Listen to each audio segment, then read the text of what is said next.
بسم اللہ الرحمن الرحیم۔ گمنام ہیرو کے معزز ناظرین السلام علیکم۔ آئیے چلتے ہیں کہانی کی طرف۔ دشمنوں نے مجموعی طور پر بھی مجھے اتنی اذیت نہیں پہنچائی ہوگی جتنی اس ایک شخص کے ہاتھوں مختصر سی مدت میں نے اٹھائی تھی۔ مجھے تسلیم ہے کہ ربی میرا ایک ایسا حریف ثابت ہو رہا تھا جس سے نمٹنے کے لیے مجھے دانتوں پسینہ آ رہا تھا۔ دوسری طرف میں بھی اس کے لیے لوہے کا چنا ثابت ہو رہا تھا جو اس کے دانتوں کی داب میں آنے کی بجائے ناک میں گھس بیٹھا تھا، اور میری کوشش تھی کہ اس کا بھی وہی اشر ہو جو ماضی بعید میں نمرود کا ہوا تھا۔ ربی کے بارے میں بات کرتے ہوئے خود بخود میرا لہجہ تلخ ہو جاتا تھا اور الفاظ زہر میں بجھ جاتے، اور میں خود کو نفرت کے ایک اتھاہ سمندر میں پاتا، ظلم و جبر کا ایک ایسا سمندر جو تحد نگاہ پھیلا ہوا تھا۔ آنکھیں پھاڑ پھاڑ کر دیکھنے پر بھی ساحل کی صورت دکھائی نہ دیتی، اور میں اپنے آپ کو اس بھیانک موت کے علم بردار سمندر کے بیچ بے یار و مددگار ایک خونی شارک کے رحم و کرم پر پاتا جو جبڑے کھولے اپنے تیز دار نکیلے دانتوں کی نمائش کرتے ہوئے بڑی خون اخوار انداز میں مجھ پر جپٹ رہی تھی۔ اس خون آشام شارک کا تصور کرتے ہوئے میرے ذہن میں ربی کی صورت اجاگر ہو جاتی تھی، اور یہ کچھ غلط بھی نہیں تھا۔ مجھے اس وحشی شارک کے اندر اترنا تھا اور پھر پیٹ پھاڑ کر باہر نکلنا تھا۔ اس کو ہلاک کیے بغیر میں اپنی ساحل تک نہیں پہنچ سکتا تھا۔ اس ایک کی ہلاکت بہتیروں کی سلامتی کی ضمانت بن جاتی، گویا یہ ایک کار ثواب تھا، ایک ایسا عمل جو ہزاروں لاکھوں انسانوں کے لیے مفید ثابت ہوتا۔ لیان مجھے چینج کا بتا کر واش روم میں داخل ہوئی تو میں سیل پر ربی موشے ہیمن کے نمبر پنچ کرنے لگا۔ یہ نمبر مجھے بالکل ایسے ہی یاد ہو گئے تھے جیسے اپنا نام ذہن نشین ہو جاتا ہے۔ میں نے پچھلے 5-6 گھنٹوں میں اسے جتنا نقصان پہنچایا تھا اس کی اطلاعات اس تک پہنچائی جا چکی ہوں گی، خاص طور پر بنگلہ نمبر R20 میں عبرت ناک انجام سے دوچار ہونے والے اسرائیلیوں کی خبر تو اسے اذیت ناک چرکے لگائے ہوں گے۔ وہ اس وقت انگاروں پر لوٹ رہا ہوگا۔ ان لمحات میں اس کی عیادت نہ کرنا سخت بے حسی ہوتی، چنانچہ میں نے تصور میں ایک مٹھی میں نمک بھرا اور دوسرے ہاتھ میں پٹرول کی بوتل تھامی، پھر سیلولر ٹریک کی انگلی کے اشارے پر ربی کی تیمارداری کے لیے کھٹمنڈو سے اسرائیل پہنچ گیا۔ یہ نمک پاشی اور آتش زنی کا ایک مناسب موقع تھا، اسے گنوا کر میں پچھتاوے سے کیوں کر دوچار ہوتا۔ اسرائیل کے مقامی وقت کے مطابق اس وقت رات کے 11 بجنے میں چند منٹ باقی تھے۔ وہ ابھی تک جاگ رہا تھا۔ کال اسی ہی نے ریسیو کی۔ ان سنسنی خیز حالات میں اس کے سکون کی نیند سونے کا سوال ہی پیدا نہیں ہوتا تھا۔ اگلے لمحے ربی کی پھنکار سے مشابہ آواز میری سماعت سے ٹکرائی۔ اس نے ہیلو ہی سے مجھے پہچان لیا تھا۔ تم ٹھیک نہیں کر رہے ہو وجدان، میں تو تم سے محبت کرتا ہوں ربی، میں نے تندیا لہجے میں کہا۔ تم خواہ مخواہ میری نیت پر شک نہ کیا کرو، اب تو میں نے تمہاری بات ماننے کا فیصلہ بھی بکو مت۔ وہ میرا جملہ مکمل ہونے سے پہلے ہی داڑا۔ تم وہاں کھٹمنڈو میں جو کچھ کرتے پھر رہے ہو وہ دشمنی کی بدترین مثال ہے۔ میں تمہاری نیت پر شک نہ کروں تو اور کیا کروں؟ یہ تمہاری محبت ہے یا شدید ترین نفرت؟ میں بالکل انجان بن گیا کھٹمنڈو میں کیا ہوتا پھر رہا ہے۔ زیادہ معصوم بننے کی کوشش نہ کرو وجدان، میں نے بتایا تھا نہ کھٹمنڈو کو چھوڑ چکا ہوں۔ تم جھوٹ پر جھوٹ بول کر اپنی پوزیشن کو مزید خراب کرتے جا رہے ہو۔ وہ منتقم انداز میں بولا۔ تم ابھی تک کھٹمنڈو ہی کے کسی بل میں چھپے بیٹھے ہو، لیکن یاد رکھو میں بہت جلد تمہیں کسی مردہ چوہے کے مانند اس بل سے نکال لوں گا۔ میں نے اس کے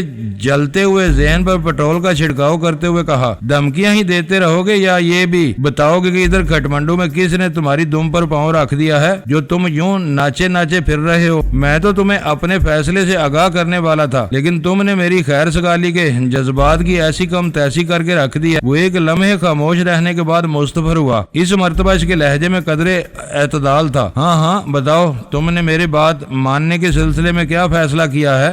گاگ بڈھا بڑا عیار تھا، اس کا حافظہ بلا کا تھا۔ اس نے شدید ترین غصے میں بھی میرے جملے کی کنسٹرکشن کو یاد رکھا۔ میں نے اس کے برا انگیختہ جذبات سے کھیلتے ہوئے کہا، میں محسوس کر رہا ہوں کہ تم سے جیت نہیں سکتا، اس لیے یہی فیصلہ کیا ہے کہ وہ 5 انمول پتھر تمہارے حوالے کر کے اپنی ساحل کو وصول کر لوں، بس اتنی سی بات ہے۔ تم اتنے سیدھے تو نہیں ہو وجدان، وہ گمبھیر لہجے میں بولا۔ میں نے برہمی سے کہا، یہی تو مصیبت ہے، جب بھی میں تمہارے قریب ہونے کے بارے میں سوچتا ہوں تم فوراً بدگمانی کا شکار ہو جاتے ہو۔ اس طرح تو یہ بیل کبھی بھی منڈے نہیں چڑھ سکے گی۔ میں تمہاری بات کا کیسے یقین کر لوں؟ وہ دلچسپی لیتے ہوئے بولا۔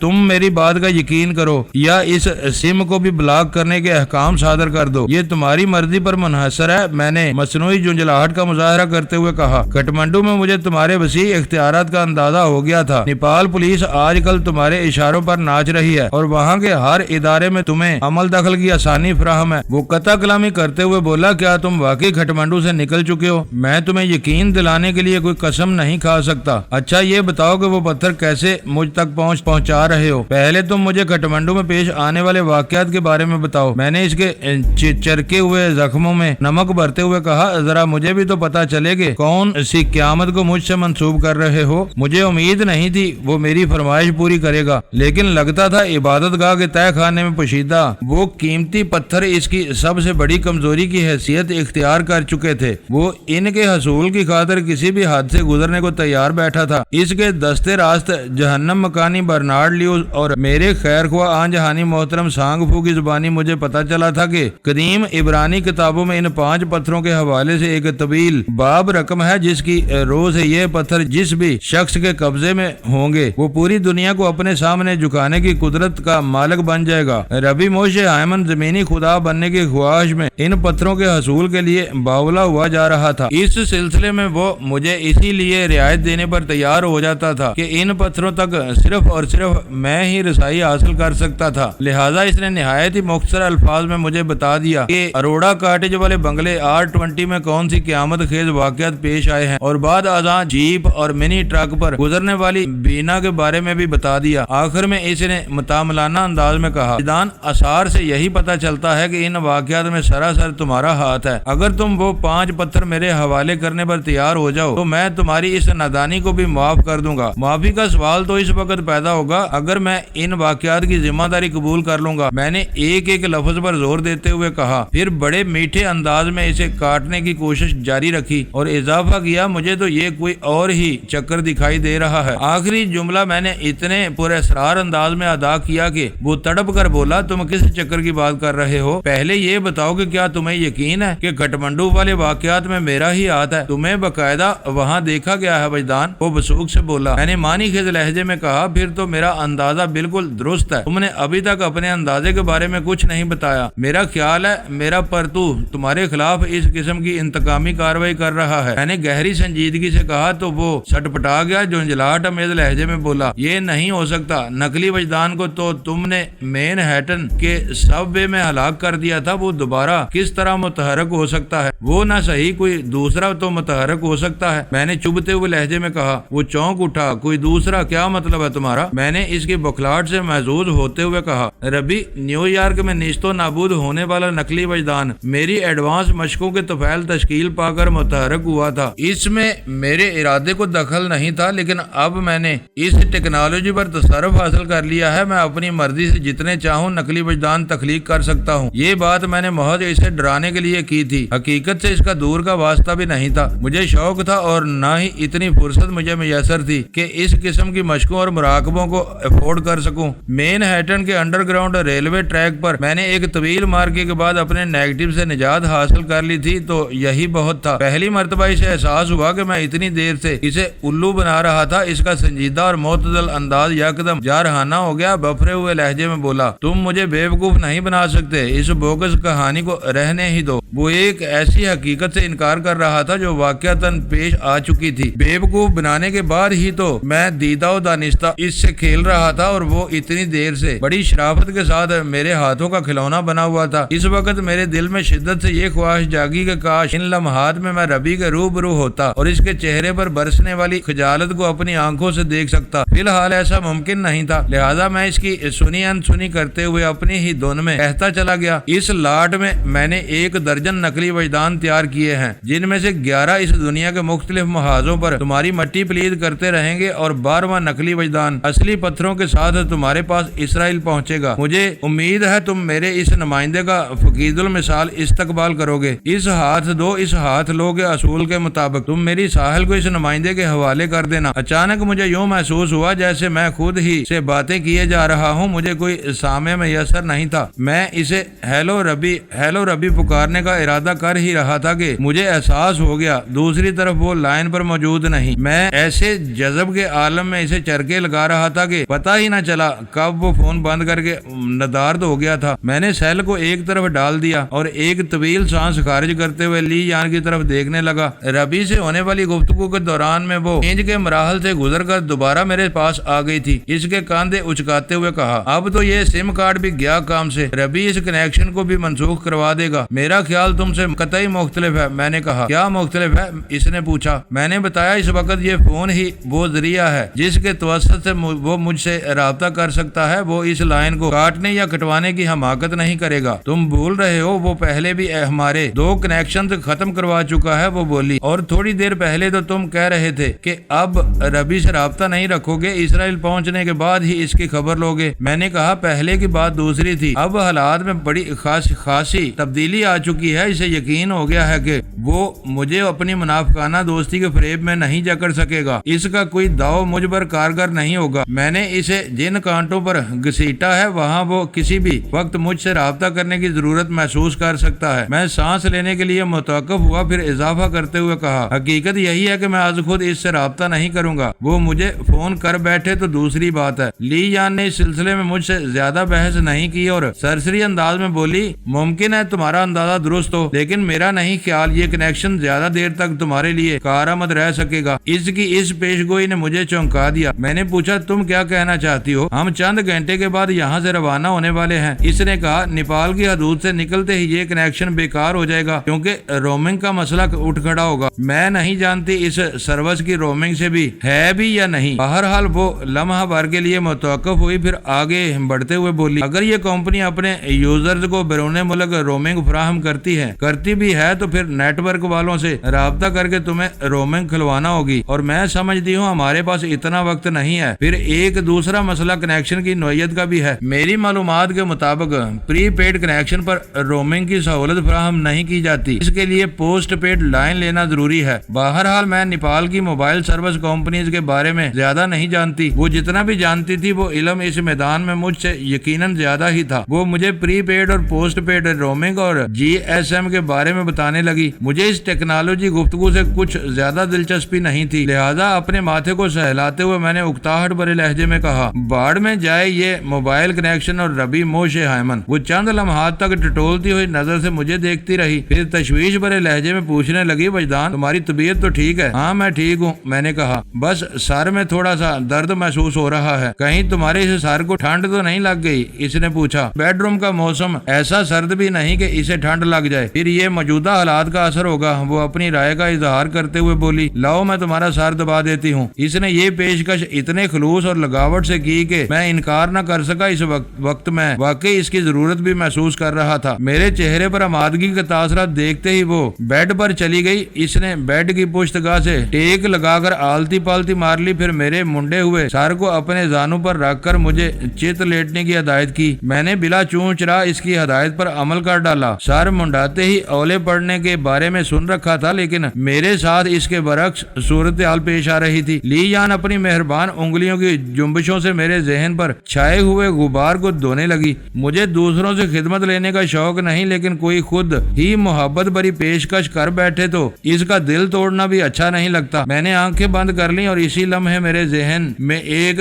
گورا چٹا پشتون چہرہ ابھر آیا۔ انسان کی یادداشت بھی بعض اوقات عجیب و غریب کرشمے دکھاتی ہے۔ میں لی یان سے سر کا مساج کرا رہا تھا اور یادداشت کے البم نے اپنی کئی صفحے پلٹ کر مجھے ماضی میں پشتون دوشیزہ زرگل کے پاس پہنچا دیا۔ میں کراچی میں طارق روڈ والے فلیٹ پر گزری ہوئی اس رات کو یاد کرنے لگا جب زرگل بھی میرے ساتھ تھی۔ اس نے بھی میری ذہنی تھکن اور حالات کی تپکن کو زائل کرنے کے لیے کوکونٹ آئل سے میرے سر کا مساج کیا تھا اور میں اسی کی مہربان آغوش میں سو گیا تھا۔ زرگل ایک جیدار اور حالات کی ماری ہوئی لڑکی تھی۔ جیسے لاہور میں ایک اتفاق کے تحت میرا ساتھ حاصل ہو گیا، کراچی میں میرا ایک جگری دوست شہزاد علی جب بڑی سنجیدگی سے اس میں دلچسپی لینے لگا تو میں نے ان کے ملن کے لیے راہ ہموار کر دی تھی۔ کراچی کا ذکر ہوا اور صدف کی یاد نہ آئے، یہ کیسے ممکن تھا؟ میری زندگی میں بے شمار لڑکیاں آئیں، لیکن صدف جیسی فراخ دل اور کھلے ذہن کی مالک کوئی اور نہیں تھی۔ اس کا نام ذہن میں آیا تو دل میں خود بدھ ہونے لگی کہ اس کی خبر لوں۔ میں صدف کے ماحول تک رسائی حاصل کرنے کے بارے میں سوچ ہی رہا تھا کہ لی یان نے مجھے مخاطب کر لیا۔ ان سوچوں میں گم ہو وجدان، سونے کی کوشش کر رہا ہوں، میں نے مخمور لہجے میں کہا۔ وہ بولی، میں محسوس کر رہی ہوں تم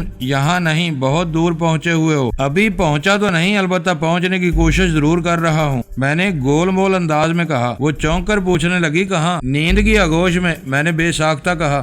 وہ ایک گہری سانس خارج کر کے رہ گئی۔ اس معنی خیز سانس کی تپش کو میں نے اپنے چہرے پر محسوس کیا۔ مجھے اپنے وجود میں ایک چلبلی سی حرارت دوڑتی ہوئی محسوس ہوئی۔ لی یان کی ظاہر ہوتا تھا اسے میرے جواب سے مایوسی ہوئی تھی۔ پتہ نہیں وہ مجھ سے کس جواب کی توقع کر رہی تھی۔ ہو سکتا ہے وہ میرے منہ سے یہ سننا چاہتی ہو کہ میں ساحل تک پہنچنے کی کوشش کر رہا ہوں۔ وہ اب بڑی حد تک سمجھنے لگی تھی کہ جب بھی میں آنکھیں بند کر کے خاموش ہوتا ہوں تو پھر جائے وقوع سے کہیں اور چلا جاتا ہوں۔ دیکھو میں نے بڑی تمہاری بے خبری میں کیسا چکر چلایا ہے۔ اس کی آواز میری سماعت سے ٹکرائی۔ اس کی بات سن کر میں چونک اٹھا۔ آنکھیں کھولتے ہوئے میں نے جلدی سے پوچھا کیسا چکر لی جان؟ اپنی شرارت کو سنجیدہ الفاظ کا جامہ پہناتے ہوئے بولی اگر میں تم سے کہتی کہ ذرا اپنے سر کو چھونے دو تو تم خفا ہو جاتے، لیکن دیکھ لو میں کئی منٹ سے ایسا کر رہی ہوں اور تم نے کوئی خفگی ظاہر کی ہے اور نہ ہی کوئی اعتراض اٹھایا ہے۔ لی جان یہ مذاق کا نہیں، سونے کا وقت ہے، میں نے میٹھی ناراضی سے کہا۔ وہ یکدم سنجیدہ ہوتے ہوئے بولی پہلے تم سو جاؤ پھر میں بھی سو جاؤں گی، کافی کے اثرات زائل ہونے میں تھوڑی دیر لگے گی۔ میں تو گہری نیند میں قدم رکھنے ہی والا تھا۔ میں نے دوبارہ آنکھیں بند کرتے ہوئے شکوہ بھرے انداز میں کہا اگر تم تھوڑی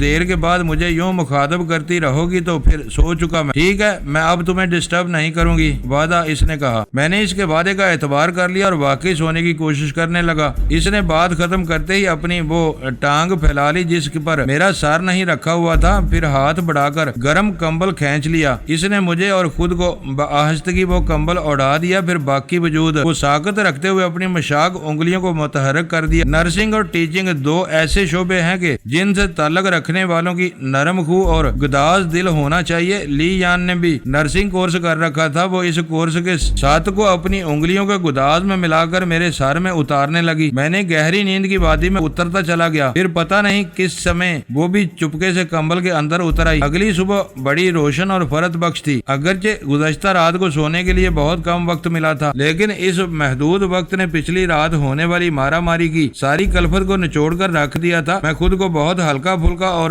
ریلیکس محسوس کر رہا تھا۔ لی یان کے چہرے سے بھی آسودگی کا اظہار ہوتا تھا۔ ہم یکے بعد دیگرے گرم شاور لے کر فارغ ہوئے ہی تھے۔ کاشانوک ہمارے کمرے میں پہنچ گیا۔ اس نے بودھ راہبوں والا مخصوص لباس پہن رکھا تھا۔ کیا تم دونوں چلنے کے لیے تیار ہو؟ اس نے باری باری ہم دونوں کی طرف دیکھتے ہوئے پوچھا۔ میں نے کہا بس تمہاری طرح مونک بننا باقی ہے، ہمارے پاس صرف چند 15 منٹ کا وقت ہے۔ گہری سنجیدگی سے بولا کیا تم لوگ بخشوؤں والے لباس خود ہی نہیں لوگے؟ میں نے اس بات میں گردن ہلاتے ہوئے کہا میں نے بہت کم عمری میں ایسا لبادہ پہننے کا طریقہ سیکھ لیا تھا اور یہ طریقہ میرے ذہن میں بھی محفوظ ہے۔ تم فکر نہ کرو، میں اپنے ساتھ ساتھ لی یان کا لباس بھی بدلوا دوں گا، لیکن 15 منٹ سے زیادہ وقت نہیں لگنا چاہیے۔ اوکے، اس سے پہلے ہی ہم فارغ ہو جائیں گے، میں نے کہا۔ مطمئن ہو کر اس بات میں سر ہلاتے ہوئے کمرے سے نکل گیا تو میں لی یان کے ساتھ مصروف ہو گیا۔ کاشانوک کی دی ہوئی مہلت سے پہلے ہی ہم تیار ہو کر بیڈ روم سے نکل آئے۔ بدھ بخشوں کی طرح اپنی ضروری سامان کو ہم نے مخصوص پوٹلیوں کی صورت میں باندھ لیا تھا۔ کاشانوک تو تھا ہی بالکل اصلی بدھسٹ، ہم بھی کسی سے کم نظر نہیں آ رہے تھے۔ سورج کی پہلی کرن نے ابھی کھٹمنڈو کی زمین کو نہیں چھوا تھا کہ ہم اس گھر سے روانہ ہو گئے۔ بوقت رخصت فلوجی مجھے گھر میں کہیں دکھائی نہ دیا۔ میں نے اس کے بارے میں جب کاشانوک سے استفسار کیا تو اس نے بتایا کہ فلوجی کو اسی نے کسی ضروری کام سے کہیں بھیجا تھا۔ میں نے ضروری کام کی تفصیل پوچھنا مناسب نہ سمجھا اور اس کے ساتھ چل پڑا۔ گھر سے نکلتے وقت اس نے دروازے کو محض بھیڑ دیا تھا، تالا وغیرہ لگانے کی ضرورت محسوس نہ کی۔ اس سے مجھے یہ سمجھنے میں کوئی دشواری محسوس نہ ہوئی کہ فلوجی زیادہ دور نہیں گیا تھا۔ ناشتے کے لیے ویلی کے ایک چھوٹے سے ہوٹل کی طرف جاتے ہوئے کاشانوک نے مجھے مخاطب کرتے ہوئے کہا ایدان تم دونوں